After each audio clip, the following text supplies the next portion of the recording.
Hello dear students, in continue second video of this chapter, we are going to discuss about uses of microbes in sewage treatment and production of biogas, है ना।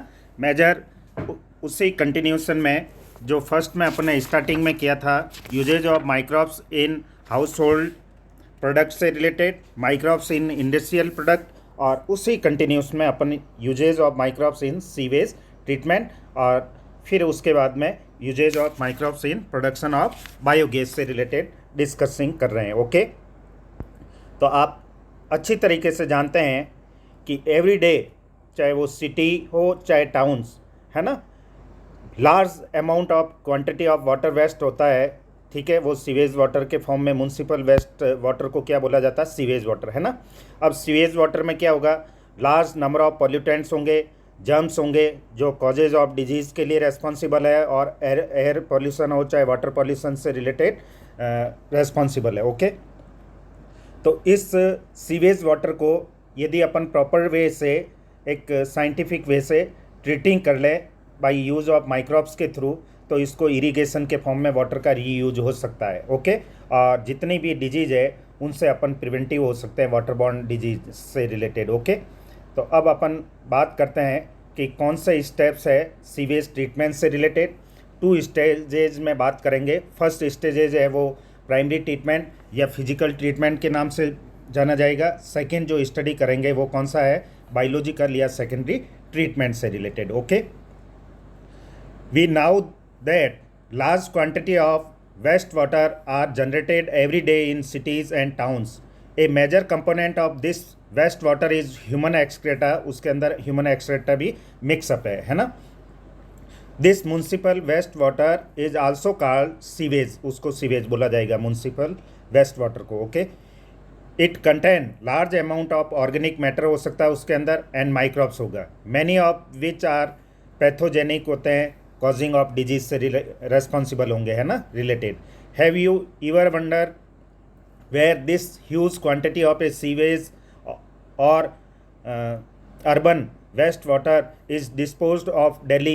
This can't be discharged into natural water bodies like a river and stream directly. यदि without treatment अपन directly इसको river में discharge किया या stream में, तो वो पॉल्यूटेड हो जाएगी। Okay, you can understand why before disposal hence sewage is treated in a sewage treatment plant, जिसको शॉर्ट में बोलते हैं STPS, है ना, सीवेज ट्रीटमेंट प्लांट्स के नाम से। To make it less polluting, उसको लेस पॉल्यूटिंग करके फिर उसको डिस्चार्ज किया जाएगा। Treatment of waste water is done by the heterotrophic microbes. कौन से बैक्टीरिया यूज करने चाहिए? जितना भी इसमें माइक्रो ऑर्गेनिज्म यूज करेंगे वो हेट्रोट्रॉपिक नेचर के होंगे, तब वो ऑर्गेनिक मैटर को कंज्यूम कर पाएंगे। Okay, naturally present in the sewage, न कि ऑटोट्रॉपिक। ऑटोट्रॉपिक होंगे तो वो इसके अंदर जितना भी प्रजेंट ऑर्गेनिक मैटर है उसको सिंप्लीफाई नहीं कर पाएंगे। Okay, this treatment is carried out in 2 stage. First है प्राइमरी ट्रीटमेंट, या इसको क्या बोला जाएगा? Physical treatment. ओके, सेकेंड जो ट्रीटमेंट करेंगे वो कौन सा? सेकेंडरी, या उसको बोला जाएगा बायोलॉजिकल ट्रीटमेंट। अब क्या आता है प्राइमरी ट्रीटमेंट में? मेजर स्टेप्स, उनसे रिलेटेड अपन बात कर रहे हैं। बहुत सिंपल है, आप ढंग से समझिए, स्टेप 1 by 1 जो क्लियर हो जाएगा concept. Okay, in primary treatment this treatment step basically involve a physical removal of A particles, large and small size के जितने भी पार्टिकल है उनको रिमूव करना, है ना, from the sewage through a filtration and sedimentation. Simple सा है कि जिस टैंक के अंदर ये सीवेज वाटर टैंक डिस्चार्ज किया जाता है, उससे पहले एक मैस लगा दीजिए जाली, उससे छन के रह जाएगा या उसको सेटलिंग हो जाएगा, तो जितना भी बॉटम पे सेडिमेंटेशन हुआ है उस डेब्रीज को रिमूव कर दीजिए।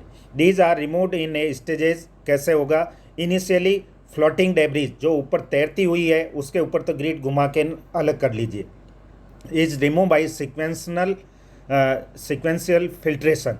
देन द ग्रिड, सॉइल और स्मॉल पेबल्स है are removed by a sedimentation. तो वो तो क्या हो गया कि फ्लोटिंग डेब्रीज तो रिमूव हो जाएगा बाई सिक्वेंशियल फिल्ट्रेशन से, और जो स्मॉल साइज पेबल्स है, सॉइल पार्टिकल वगैरह, वो सेडिमेंटेशन कुछ समय के लिए पानी को रोके रखेंगे, तो बॉटम के अंदर जमता कि नहीं जमता, अपने बर्तन में भी पानी वगैरह नीचे कलेक्ट, घर में जो कलेक्ट करते हैं उसमें सेटल्ड होता है, इसी पैटर्न से हो जाता है। अब all solid that settle form the primary slug, उस सबको क्या बोला जाएगा? Primary slug.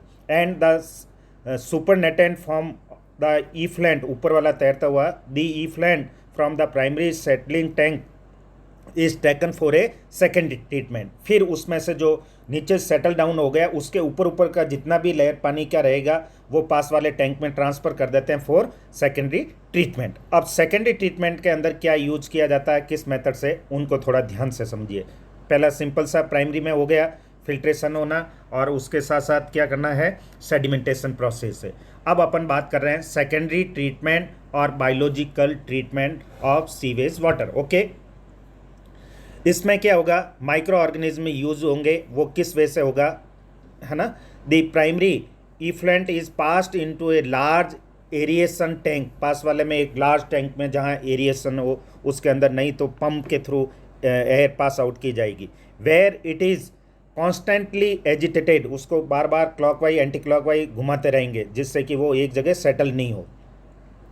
Mechanically and air is pumped into it. This allow a vigorous growth of useful aerobic bacteria. ये अपन स्टेप क्यों करते हैं, एजिटेटिंग प्रोसेस या एजिटेट उनको मैकेनिकली क्यों घुमाते रहते हैं टैंक को, रीजन ये है उसके पीछे रिवोल्यूटरी मोटर होती है उससे घुमाते हैं, है ना, क्लॉकवाइज एंटी क्लॉकवाइज, जिससे कि क्या एरोबिक माइक्रोब्स इजीली उसमें ग्रो कर जाए। इनटू ए फ्लॉक्स। अब फ्लॉक्स क्या चीज़ होती है कि इसके अंदर इस तरीके से bacteria a fungal associated filament के साथ पूरी लंबी चेन बनाएंगे, है ना, जिसके अंदर ये फिल्ट्रेशन वगैरह उस वाटर बॉडीज़ में पूरा का पूरा ऑर्गेनिक मैटर को कंज्यूम कर पाए, है ना। तो flocs masses of bacteria associated with a fungal filament to form a mass like structure, पूरे उस टैंक के अंदर मैस एक जाली जैसा बन जाएगा, क्योंकि अकेला बैक्टीरिया चेन बना नहीं सकता है फंगल फिलामेंट के साथ, लंबी चेन फंजाई के साथ, है ना। तो फिर वो सभी ऑर्गेनिक मैटर जितना भी प्रेजेंट है उस वाटर टैंक के अंदर उसमें से वो कंज्यूम कर लें। While growing these microbes consume the major part of the organic matter in the effluent, this significantly reduce the BOD। इससे सबसे बड़ा बेनिफिट क्या मिलेगा कि उस वाटर के अंदर जो प्रेजेंस ऑफ अमाउंट है BOD का मतलब होता है बायो केमिकल ऑक्सीजन डिमांड, उस BOD को कैसे रिड्यूस किया जाता है उस चीज़ को समझ रहे हैं अपन। BOD क्या होता है, कई बार एब्रीवेटेड टर्म भी पूछा जाता है बोर्ड के अंदर, बायोकेमिकल ऑक्सीजन डिमांड। सीधी सी बात है कि जितना वाटर के अंदर ऑर्गेनिक मैटर हाई होगा वो BOD हाई होगा। तो जितना भी वाटर बॉडीज़ में या वाटर के inside amount of organic matter है जिसको सिंप्लीफाई करने के लिए, ऑक्सीडाइज करने के लिए रिक्वायरमेंट ऑफ ऑक्सीजन होती है, उसको बोलते हैं BOD। तो मोर polluted water having more BOD and less polluted having less BOD। जितना ज़्यादा पॉल्यूटेड वाटर होगा उतना ज़्यादा BOD होगी, जिसमें बदबू वगैरह फाउल स्मेल आती है, मतलब उसकी BOD हाई है ना। जो ही BOD डिक्लाइन हुआ तो उसकी ऑक्सीजन जो रिक्वायरमेंट है BOD रिड्यूज हो जाएगी, तो वो लेस पॉल्यूटेंट हो जाएगा। अब वो BOD किस वे से अपन रिड्यूस कर सकते हैं उसके बारे में बात कर रहे हैं। BOD, पहले तो BOD को डिफाइन कर रहे हैं, biochemical oxygen demand of the effluent। BOD refer to the amount of oxygen that would be consumed if all the organic matter in 1 liter of a water were oxidized by bacteria। यानी 1 litre के अंदर present of organic matter को oxidise करने के लिए जितनी requirement of O2 होती है उसको बोलते हैं BOD। The sewage water is treated till the BOD is reduced। The BOD test measure the rate of uptake of a oxygen by microorganism in a sample of water होगा, and thus indirectly BOD is measure of a organic matter present in the water। सीधी सी बात है, सीधा बताता है कि कितना organic matter है। BOD high मतलब हाई ऑर्गेनिक मैटर, लेस मतलब लेस। तो हाई BOD इट मीन्स वो क्या है, हाईली पॉल्यूटेड वाटर होगा, न लेस है मतलब लिस्ट पॉल्यूटेड होगा। The greater BOD of a waste water more is it polluting potential. Okay, ये चीज़ फिर अपन वापस डिस्कसिंग करेंगे आगे इकोलॉजी के अंदर। ओके, नेक्स्ट जो बात कर रहे हैं, once the BOD of a sewage और waste water is reduce significantly the effluent is then passed into a settling tank. जो ही BOD डाउन हुआ सेटलिंग टैंक के पास ट्रांसफ़र कर दिया जाएगा, नियरेस्ट टैंक में, है ना। Where the bacterial flocs are allowed to sedimentation, जो क्या कि जितना भी फ्लॉक्स वो अलाउ करेगा उस वाटर को सेडिमेंट करने के लिए। Okay, this sediment is called activated sludge बोला जाएगा। अब a small part of activated sludge, जो सेटलिंग टैंक का उसमें से अमाउंट जो होती है वाटर की विथ फ्लॉक्स वाला, वो वापस किसके लिए, सेकेंडरी ट्रीटमेंट वाला टैंक था ना, उसमें ट्रांसफ़र कर देते हैं। जैसे मिल्क को कर्ड में कन्वर्ट करने के लिए इनोकुलेशन जावन लगाता है ना, ऐसा का ऐसा, तो वो फ्लॉक्स और ग्रोथ करने के लिए, मल्टीप्लाई होने के लिए एक इनोकुलेशन या स्टार्टर का वर्क करेंगे, है ना। Sludge is pumped back into the aeration tank to serve as the inoculum, है ना, उसको इनोकुलम पर्पज के लिए ट्रांसफरिंग किया जाएगा। The remaining major part of the sludge is pumped into the large tank होगा called anaerobic sludge digester. अब जो अगला जो ट्रांसफ़र किया है, यहाँ एरोबिक था, अब एन एरोबिक स्लग डाइजेस्टर होगा।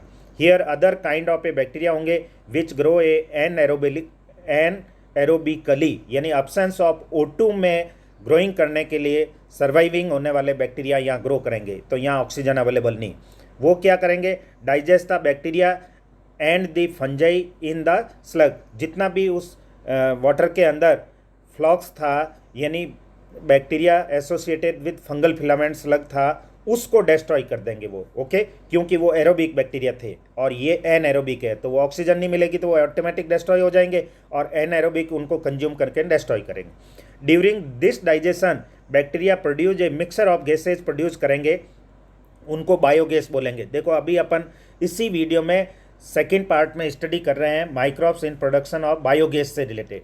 तो बायोगैस का मेजर कंपोनेंट क्या होता है, मीथेन प्रीडोमिनेंट, यानी मेजर गैस होती मीथेन, फिर हाइड्रोजन सल्फाइड और कार्बन डाइऑक्साइड, ये गैसेज होगी। आप किसी तरह का कोई डाउट नहीं होना चाहिए, आगे ग्रीन हाउस गैसेज का अलग कम्बिनेशन पढ़ेंगे। अभी मैं बायोगैस में भी सिक्वेंसली देखिए, सबसे हाईएस्ट अमाउंट में होती है मीथेन, ये प्रीडोमिनेंट है, ओके। दीज गैसेज फॉर्म में biogas and can be used as a source of energy के फॉर्म में हो सकता है, जो फ्यूल के लिए यूज कर सकते हैं, इनफ्लेमेबल है, okay. The effluent from the secondary treatment plant is generally released into a natural water bodies like a river and stream। या तो डायरेक्ट डिस्चार्ज करना तो रिवर में, स्ट्रीम में कर दीजिए, नहीं तो इसको इरिगेशन पर्पज में भी यूज कर सकते हैं। एंड एरियल व्यू दिखा रखा डायग्राम में, जो अभी आपको शो करके दिखा रहे हैं, ओके। अब यहाँ बात करते हैं कुछ इससे रिलेटेड प्लान चल रहे हैं, प्रोजेक्ट उससे related. You can appreciate how microbes play a major role in a treating millions of gallons of waste water होगा every day across the globe होगा। This methodology has been practiced for more than a century now in almost all parts of the world, till that no man-made technology has been able to rival the microbial treatment of a sewage। यानी ऐसी कोई technology या machinery या human जो power है कि इतना sewage water होता है, जो वेस्ट वाटर होता है, जिसको सिंप्लीफाई कर सके विदाउट माइक्रोब्स, है ना, बिना माइक्रोबियल एक्टिविटी के ट्रीटिंग करना पॉसिबल ही नहीं, भले कितना ही बड़ा आप इन्वेस्टमेंट कर लीजिए मशीनरी, जबकि ये बिल्कुल विदाउट एनी कॉस्ट इजीली हो रहा। केवल सिंपल टैंक लगाना है और आराम से बैक्टीरिया कौन सा aerobic, anaerobic, physical, biological treating करके सीधा सप्लाई में यूज कर सकते हैं, ओके।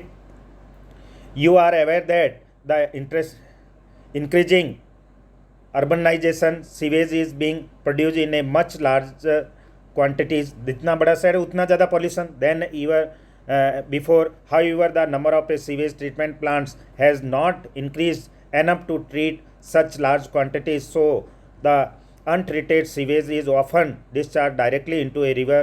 तो उससे क्या लीडिंग टू ए पॉल्यूशन भी हो जाएगी रिवर, और इसके साथ साथ increase in water borne diseases, ये सभी होगा। तो इससे बेटर है कि अब ना तो कोई वाटर बॉर्न डिजीज होगा लाइक जॉइंटिस वगैरह, कॉलेरा, ये सभी होते हैं ना जितनी भी, वो भी नहीं होगा, और वाटर पॉल्यूटेड नहीं होगा, सॉइल भी पॉल्यूटेड नहीं होगी, है ना, रिवर वगैरह सब अपने बच्चे रहेंगे।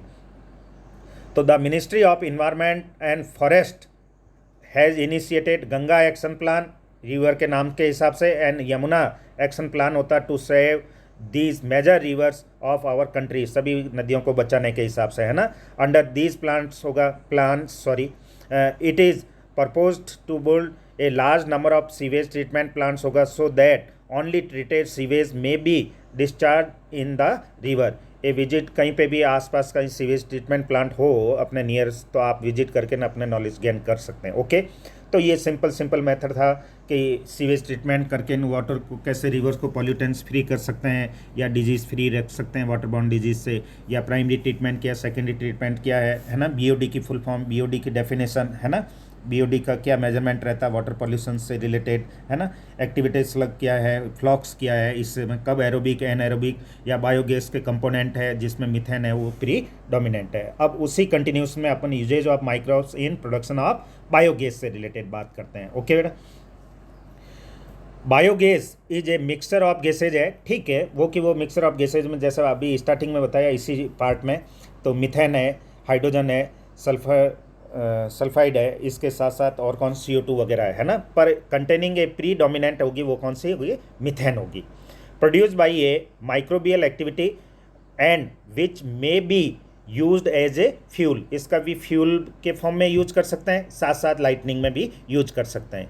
You have learn that microbes produce different type of gases होंगे and product during a growth and metabolic, अलग अलग गैस प्रोड्यूस कर सकते हैं, डिफरेंट टाइप ऑफ CO2 हो सकती है, मिथेन हो सकती है, वो डिपेंड करेगा कि कौन सा ऑर्गेनिक मैटर का उस फर्मेंटिंग में या एनएरोबिक में वो कंज्यूम कर रहे हैं। Okay, bye the way glucose कर रहे हैं तो CO2 प्रोडक्शन हो रहा है, और उसकी जगह सेलुलोज वगैरह यूज करेंगे तो मिथेन मेनली प्रोडक्शन हो गया। Okay, the type of the gas produce depend upon the microbes and the organic substrate, वो डिपेंड करेगा कौन सा माइक्रो ऑर्गेनिज्म है यार, क्या ऑर्गेनिक सबस्ट्रेट यूज कर रहा है, यूटिलाइज कर रहा है। ओके, इस पे छोटी छोटी बातें ध्यान दीजिएगा, डिपेंड ऑन विच फैक्टर्स, तो ये फैक्टर्स होंगे। Okay, in the example cited in a relation to fermentation of a dough, cheese making, अपने स्टार्टिंग पढ़ा था है ना, डोसा वगैरह बनाते हैं उस समय, making the production of A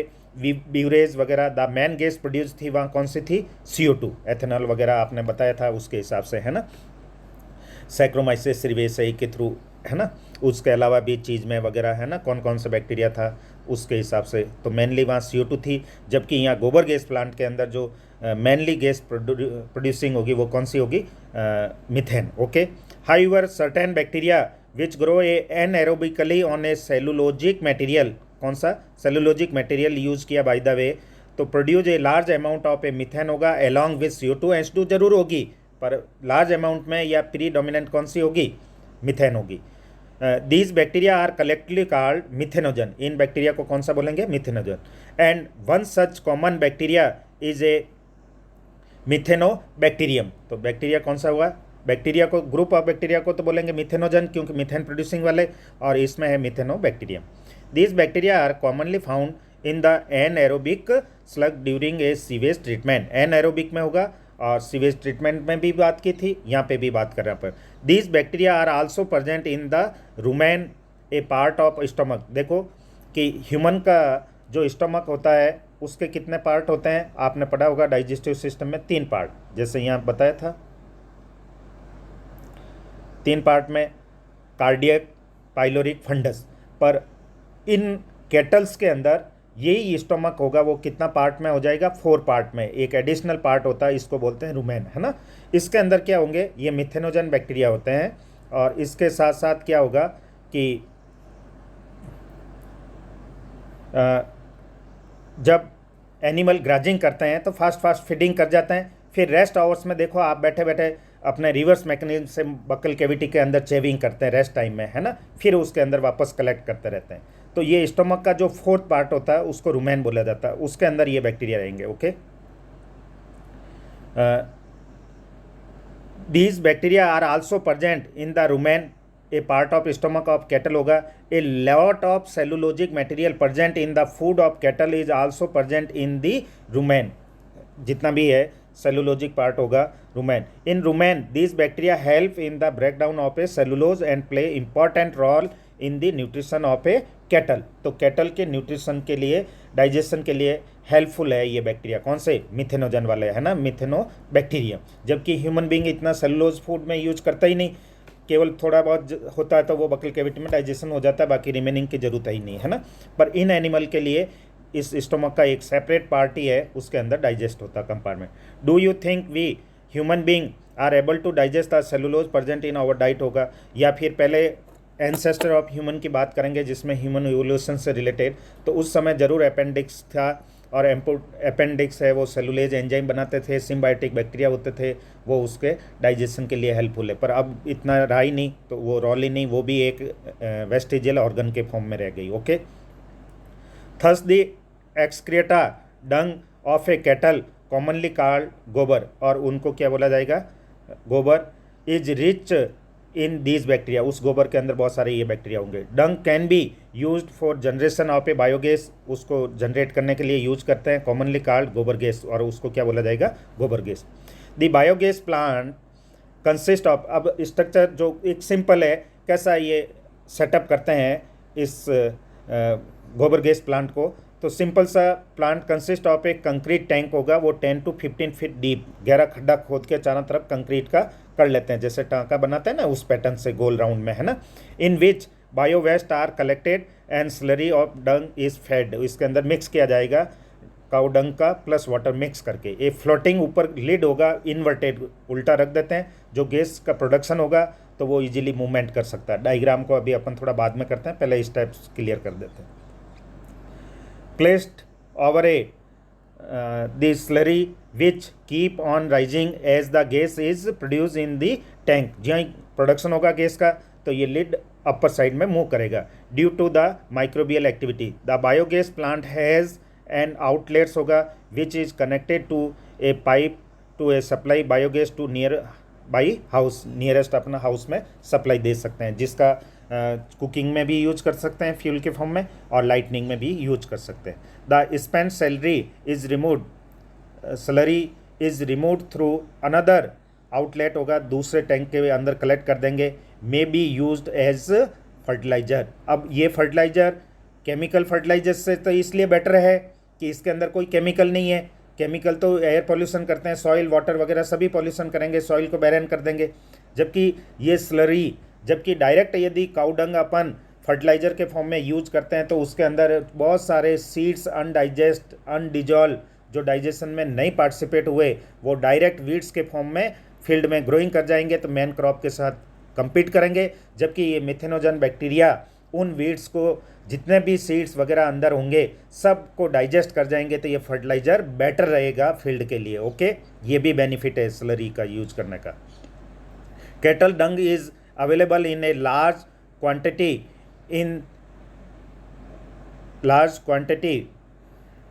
in rural areas, mainly ये रूरल एरिया में इजीली अडॉप्ट हो जाती है। कारण ये है कि उनके लिए इजी रहता है कि वहाँ कैटल फार्मिंग भी होता है और आसपास उनके साथ एरिया भी अवेलेबल होता है, नियर हाउस में सप्लाई दे सकते हैं। Are used for a variety of a purpose हो सकता है। So biogas plant are more often built in rural areas.